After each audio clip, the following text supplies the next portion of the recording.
How to change your Snapchat username without waiting for 1 year. To do that, first of all, make sure that you have installed and updated your Snapchat to its latest version. After you do that, you can simply go on Snapchat. After going on Snapchat, you will now see an interface like this.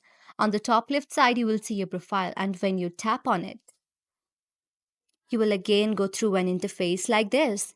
On the top right side, you will see a gear button, and when you tap on it and click on username and try to change the name, then it will show you that you can only change your username once a year and it will not let you change your name. So you can go back and simply go on the settings of your phone. After you go on the settings of your phone, just go and type for date and time.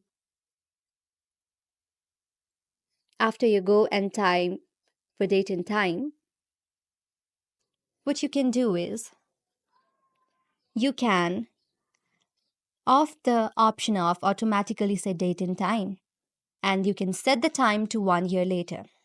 After you set your time to 1 year later again you can go on your Snapchat through the same process and try to change your username, and this time your username will be changed.